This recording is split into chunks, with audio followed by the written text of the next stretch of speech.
Good morning, friends.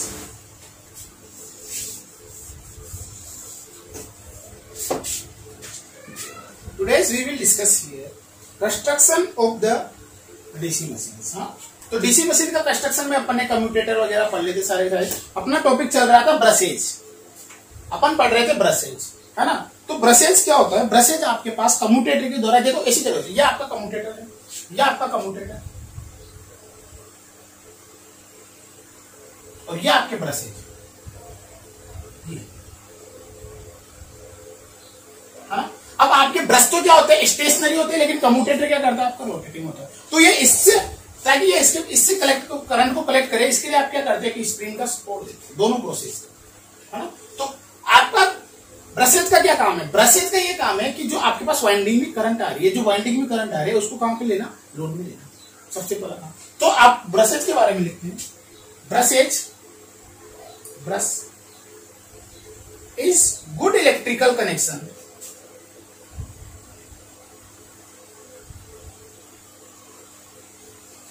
between rotating commutator and stationary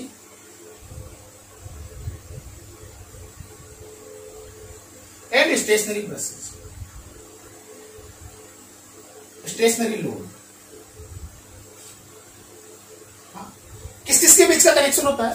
rotating commutator और stationery brushes, stationery load के बीच में, है ना। They collect the current, they collect करते हैं, कलेक्ट्स करंट किससे? फ्रॉम वाइंडिंग से, वाइंडिंग से क्या कर रहे हैं? करंट। अब देखो, ये भी अपन करंट भी अपन का दो प्रकार से कर रहे हैं। अगर मान लो ये ब्रशेस का अरेंजमेंट एकदम अच्छा है अपने पास, मैकेनिकली और इलेक्ट्रिकली कनेक्शन अपन ने बहुत अच्छे बना रखे हैं ना, तो क्या होगा? यहां पे कोई स्पार्क प्रोड्यूस है ना। तो अगर अपन ने मैकेनिकल और इलेक्ट्रिकल सिचुएशन आपके पास अच्छी है, कंसीडरेशन आपका अच्छा है, ठीक ठाक है, बढ़िया है, तो क्या होगा कि collection of the current from winding to load, no without sparkless. अगर स्पार्कलेस आपके पास कलेक्शन हो रहा है करंट का, तो उसको बोलोगे आप सक्सेसफुल कम्यूटेशन। अगर आपके पास स्पार्क आ रहा है, तो उसको बोलोगे आप अनसक्सेसफुल कम्यूटेशन। अगर आपके पास स्पार्क पिक्चर में आ रहा है, अगर आपके पास यहां स्पार्क आ रहा है, करंट को अगर बाहर एक्सटर्नल सर्किट में लेते वक्त स्पार्क अगर आपके पास आ रहा है, तो उसके कारण आपके ब्रशेज डैमेज हो सकते हैं, आपके पास ब्रशेज जल सकते हैं, डैमेज हो सकते हैं, है ना। इसलिए अपन इसको थोड़ा इलेक्ट्रिकल और मैकेनिकल कनेक्शन प्रॉपरली बनाए रखते हैं। तो लिखते हैं इसमें, if the collection of the current, the process of the process to collection of current,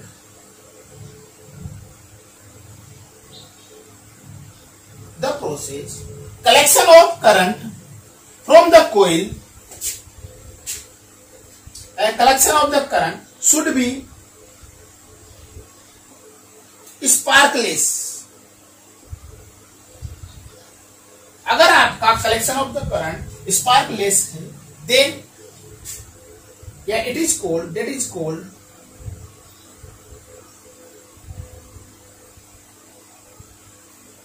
successful commutation।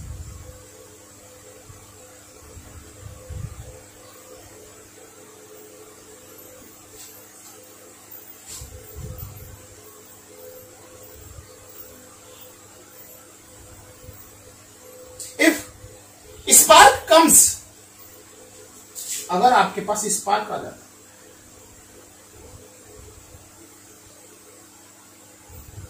अगर आपके पास स्पार्क्स आ जाते हैं, it leads short circuit in the coil. क्या करता है? It leads short circuit in the coil, coil को short circuit करेगा। जो आपके पास कोइल है उसको क्या करेगा? शॉर्ट। अगर यहां से लेकर करंट डायरेक्ट कूद के यहां आ गया, यहां से लेकर करंट यहां पर कूद गया, तो ये वाली करंट और ये वाली कोइल क्या हो जाएगी? शॉर्ट सर्किट हो जाएगी। तो ये क्या करेगा? आपके पास करंट्स को, कोइल को क्या कर देगा? शॉर्ट सर्किट कर देगा एंड डैमेज इट, और डैमेज भी कर सकता है।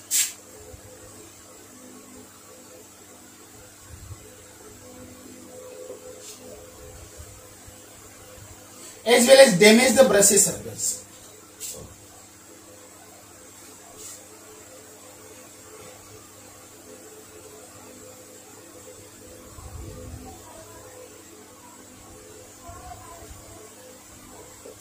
ब्रश की सरफेस को भी डैमेज कर सकते। So, for successful commutations, electrical and mechanical continuity should be perfect. अगर आपको सक्सेसफुल कम्युनिकेशन करना है तो इलेक्ट्रिकली और मैकेनिकली जो कंडीशंस होती है वो आपकी परफेक्ट होनी चाहिए। For successful communication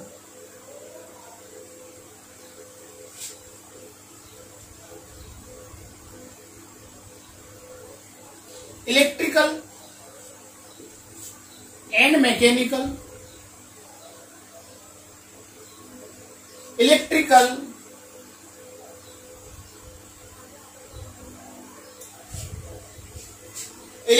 and mechanical continuous या conditions should be perfect. Should be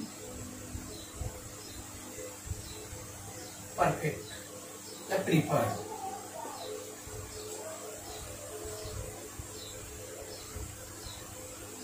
Preferred.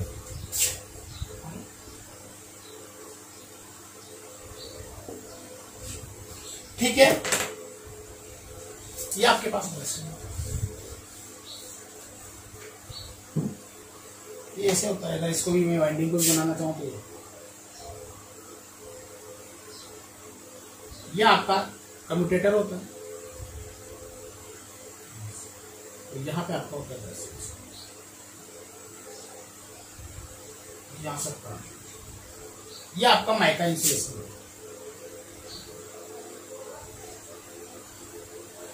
ठीक है, कम्यूटेशन में अपन इसको डीपली पढ़ेंगे।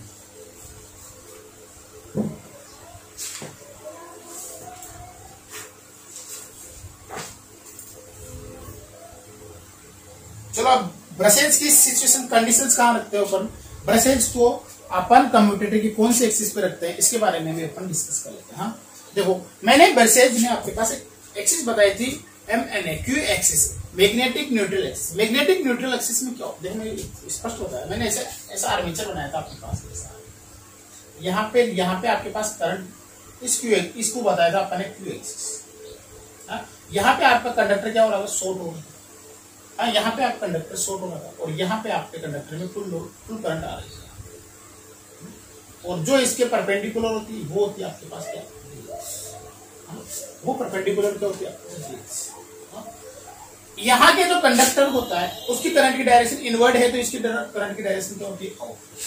अगर बाय चांस मैंने ब्रसेज को यहाँ पुट कर दिया, अगर मैंने क्यू एक्सिस पे आपके ब्रसेज को रख दिया, क्यू एक्सिस पे मैंने ब्रसेज को रख दिया, यहाँ पे मैंने ब्रसेज को रख दिया, तो ये करंट आउटगोइंग है, ये करंट इनगोइंग है, तो ये कॉइल को क्या कर देगी, शॉर्ट सर्किट कर देगी।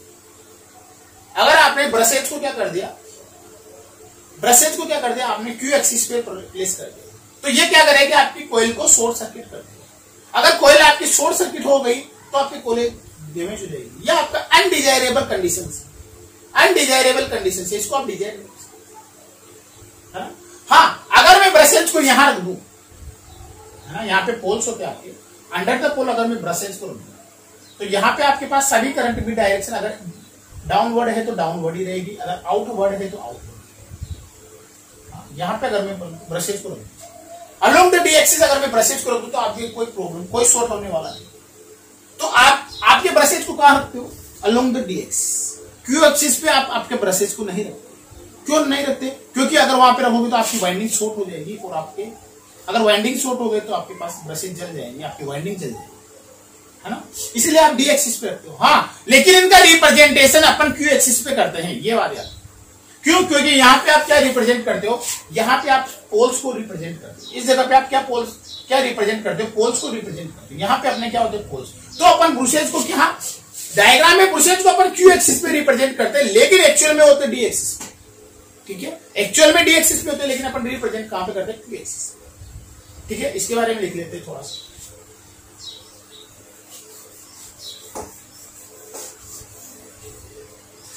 when the coil passes through q axis, when coil passes through q axis,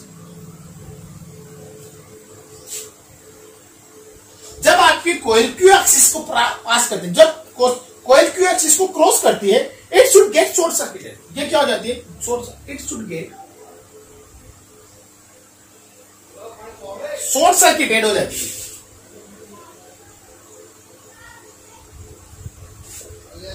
मतलब क्यू एक्सिस पे आपकी कोयल क्या हो जाती है? शॉर्ट सर्किटेड हो जाती है बाय द ब्रशेज। अदरवाइज अगर आपने क्या रखा थे? By the brushes. अदरवाइज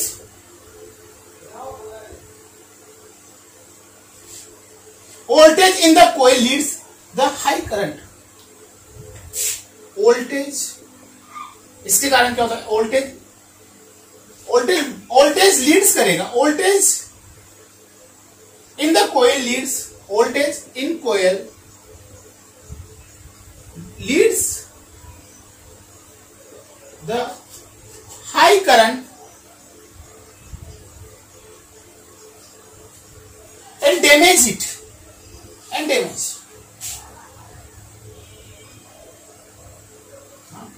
जब आपकी करंट, अगर आपने क्यू एक्सिस पे इसको प्लेस कर रखा है, क्यू एक्सिस पे आपने इसको प्लेस कर रखा है, तो क्या होगा? आपकी कोयल शॉर्ट सर्किट हो जाएगी। कोयल शॉर्ट सर्किट हो जाएगी तो वोल्टेज करंट आपकी लीड्स करेगी, वोल्टेज आपका लीड्स करेगा और क्या हो जाएगा? हाई करंट फ्लो होगी। हाई करंट फ्लो होगी तो आपका ब्रशेज क्या हो जाएगा? डैमेज हो जाएगा। If the brushes are physically along Q axis, they will short circuited. वही बात, if the brushes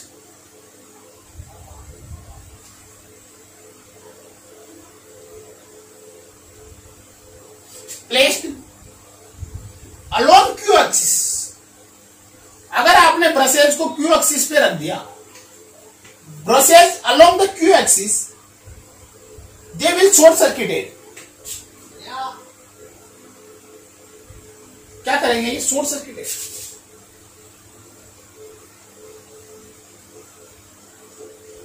they will short circuited Q axis, which is undesirable conditions, which is undesirable, है ना? तो आप इसको कहां पे रखते हो? डी एक्सिस पे, है ना? आप ब्रशेज को कहां रखोगे? डी एक्सिस पे रखोगे। लिख लेते हैं अपन। Therefore, brushes should be physically placed along D axis. Therefore, brushes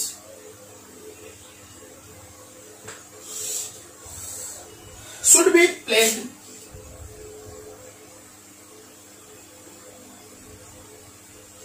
along D axis.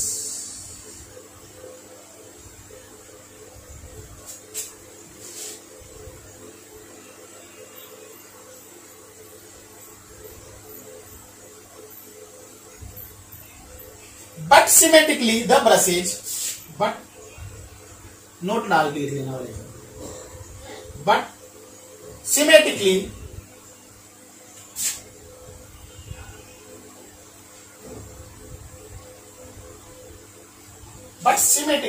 the brushes are represented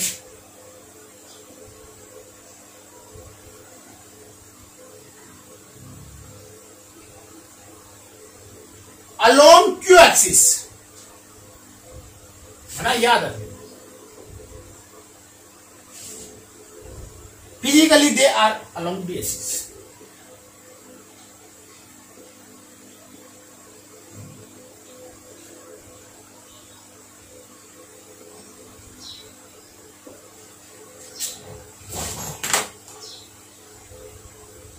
अगर इनका मटेरियल की बात करें अपन, ब्रशेज मटेरियल यूज्ड आर, इसका मटेरियल क्या होता है? Copper, carbon brushes and इलेक्ट्रोग्रेफाइट।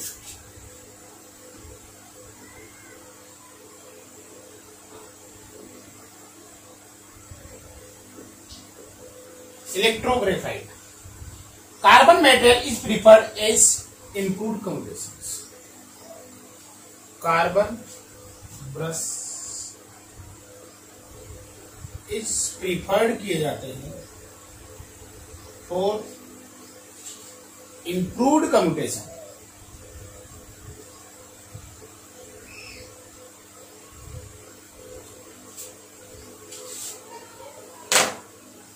ठीक है, ये आपके ब्रशेस का ना। अपन को मेटेरियल याद रखना है कि भाई कार्बन के ब्रशेज अपन प्रीफर करते हैं अगर आपके पास कम्युटेशन अच्छा हो। अपन इनको क्यू एक्सिस पे क्यों नहीं रखते, क्योंकि इसके पास क्या हो जाता है, ये शॉर्ट सर्किट हो जाते हैं। अगर ये शॉर्ट सर्किट हो गए आपके, अगर ये आपके शॉर्ट सर्किट हो गए तो वहां पे आपके पास करंट ज्यादा हो जाएगी, वोल्टेज आपका लीड करने लग जाएगा, करंट ज्यादा हो जाएगी। अगर आपके पास करंट ज्यादा हो जाएगी तो ये क्या हो जाएगा, डैमेज हो जाएगा, है ना। इसलिए अपन इसको डी एक्सिस पे लिखते हैं। हाँ, लेकिन रिप्रेजेंटेशन अपन क्यू एक्सिस पे करते हैं। अपन इसका रिप्रेजेंटेशन क्यू एक्सिस पे करते हैं और इनको लेकिन फिजिकली इसको डी एक्सिस पे रखते हैं। ठीक है, अब इसके बाद में अपन पढ़ते हैं वाइंडिंग्स के बारे में। Armature winding,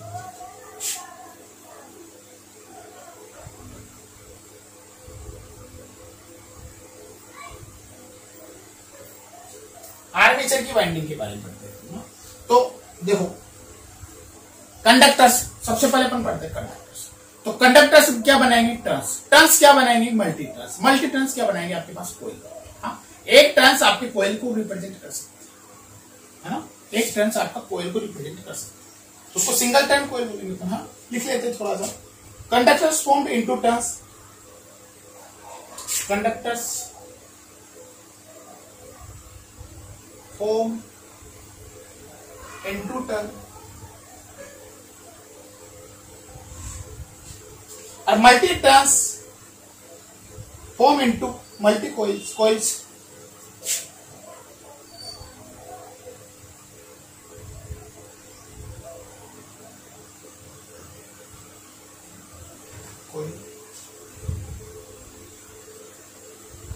Such coil arrangement in series distributed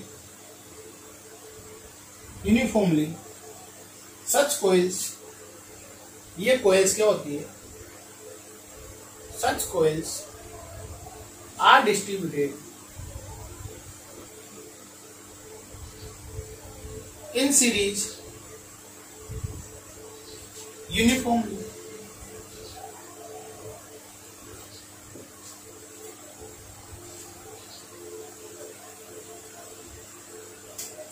अगर आपको वेव का शेप अगर इंप्रूव करना है तो आपको डिस्ट्रीब्यूटेड बाइंडिंग यूज करना है।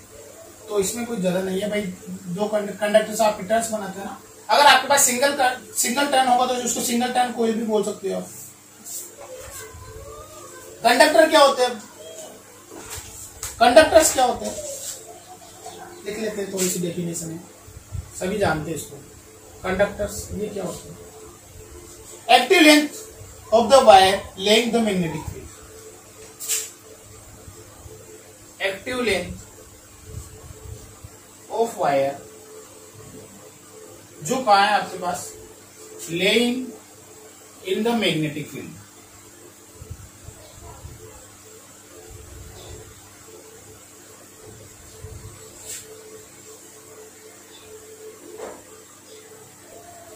इन द मैग्नेटिक, जो आपके पास मैग्नेटिक फील्ड में रखा हुआ है उसको आप कंडक्टर बोलते हैं। Conductor are represented by Z, इसको आप जेड से डिनोट करते हैं। टर्न्स क्या होते हैं,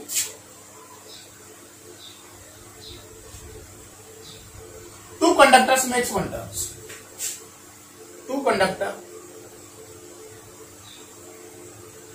मेक्स वन टर्न। जिसे ये आपके पास कंडक्टर क्या होता है, देखो ये इसकी एक्टिव लेंथ होती है, ये आपकी वाइंडिंग होती है, ये आपके पोल होते हैं, तो ये इसकी एक्टिव लेंथ होती है, इसको कंडक्टर एक्टिव लेंथ होती है ना, ये वाली active length under the poles. अब दो कंडक्टर, ये वाला कंडक्टर और ये वाला कंडक्टर मिलके क्या बनाएगा, एक टर्न बनाएगा, ये आपका एक turn. To conductors makes one turns, तो कितने टर्न्स हो जाएंगे इसमें, जेड बाई।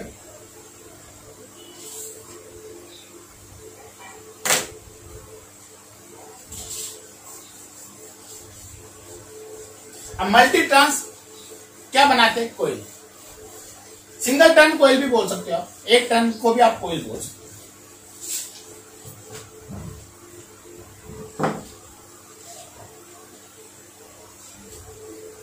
अ कोयल, एक coil can be called as a turn.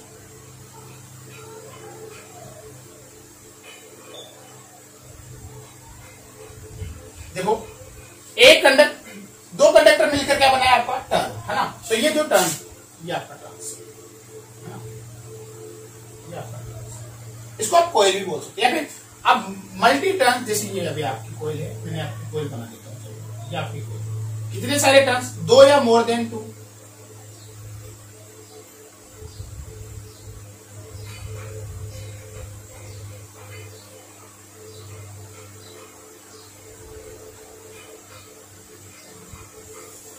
सही, अच्छी तरह से ठीक है।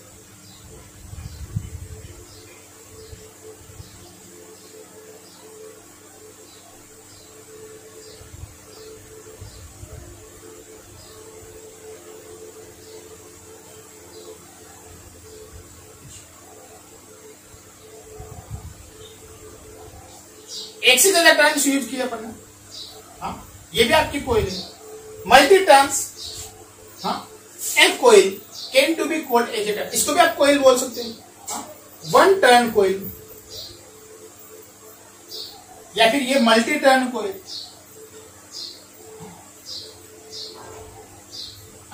एक टर्न से भी आप कोयल बना सकते हो, मल्टी टर्न से भी आप कोयल बना सकते हो। यही मैंने लिखा है, coil can be called as a turn, एक टर्न को आप कोयल भी बोल सकते हो, हाँ, according to number of turns.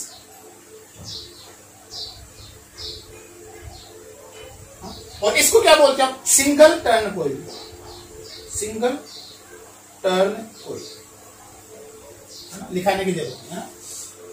अब coil can be called as a turn, एक टर्न से जो मिलकर बनी होती है ना, इज कॉल्ड सिंगल टर्न कोयल।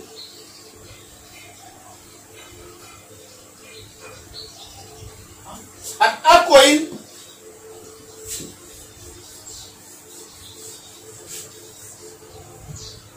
एक कोयल which made by multiple times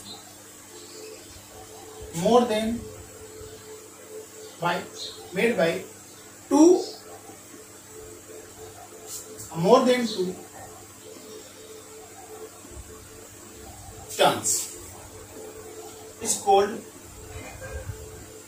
multi-turn coil।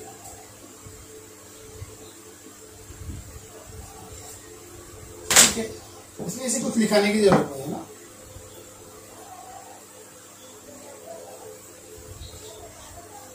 जो आपके प्रैक्टिकल डिजाइन है, which is practical design,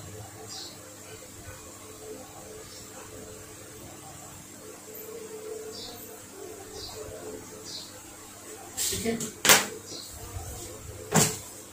coil span क्या होता है,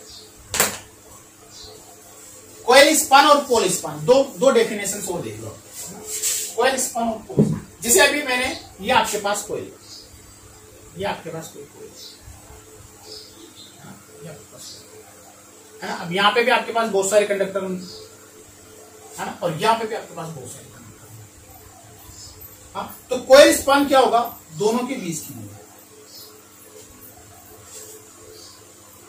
distance between two coil sides, distance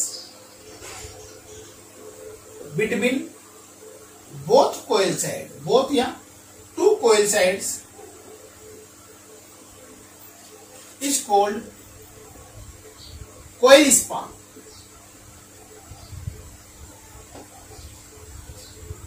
दोनों कोयल के साइड के बीच की दूरी को आप क्या बोलते हैं, कोयल स्पान। सेकंड, पोल पिच क्या होता है,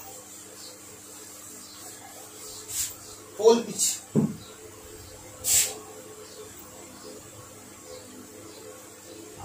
पोल पिच क्या होता है, जैसे भी आपके पास ये नॉर्थ पोल और ये साउथ पोल, ये नॉर्थ पोल है, ये साउथ पोल है, दो पोल की मशीन है, यहां से मैं डी एक्सिस, तो distance between north to south ये होता है आपका पोल पिच। तो distance between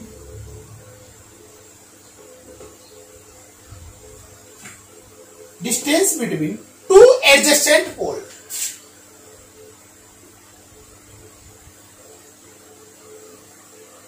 is called pole pitch.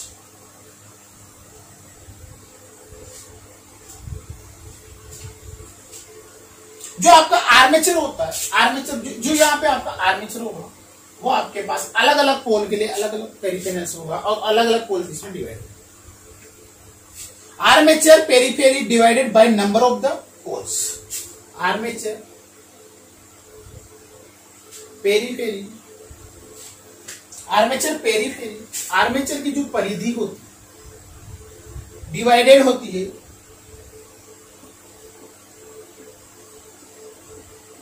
Number of poles. हाँ यही बोल रहा कैसे भाई, देखो मैं बता देता हूं। जैसे मेरे पास 4 पोल मशीन है, 4 पोल मशीन, 1 पोल, 2 पोल, 3 पोल, 4, और ये आपके पास आर्मेचर। तो ये इसकी जो परिधि है, इस पोल के अंदर में ये आया, इस पोल के अंदर में ये आया, इस पोल के अंदर में ये आया, इस वाले पोल के अंदर में ये आया, इस वाले अंडर पोल के अंदर में ये आया, इस वाले अंडर पोल के अंदर में ये आया, इस वाले अंडर के पोल के अंदर में। तो ये पेरिफेरी किससे डिवाइड हो गया आपके पास? Number of poles.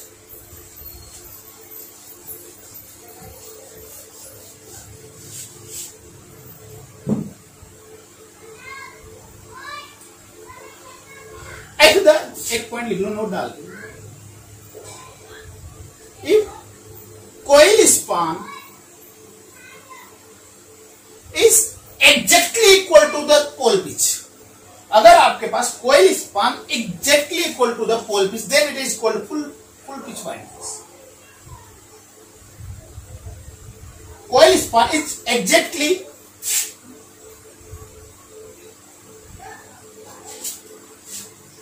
made equal to pole pitch.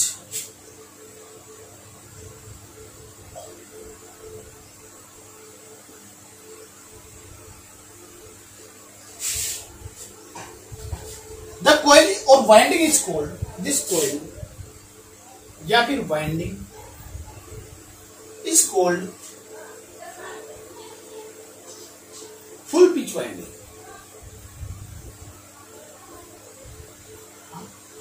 अगर आपकी इफ कोइल या coil span is less than pole pitch, then it is called short pitch winding. ये बोल रहा है कि आपके कोइल स्पान अगर पोल पिच के बराबर है, देखो कैसे होता है मैं बताऊंगा।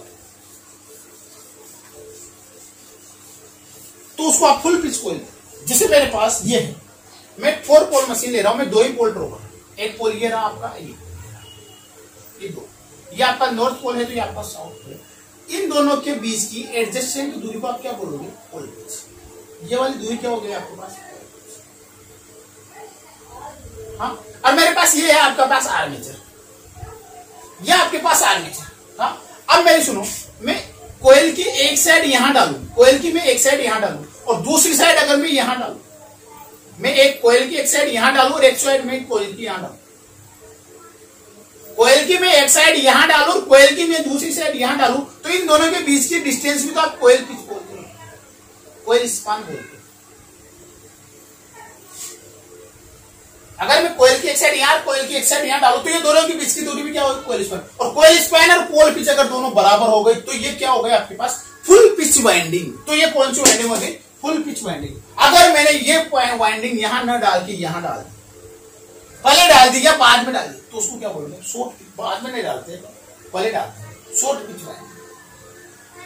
ठीक है, अगर मैंने पहले डाल दी तब तो शॉर्ट पिच वाइंडिंग, अगर एग्जैक्टली उसी जगह पर डाले तो फुल पिच वाइंडिंग। ठीक है,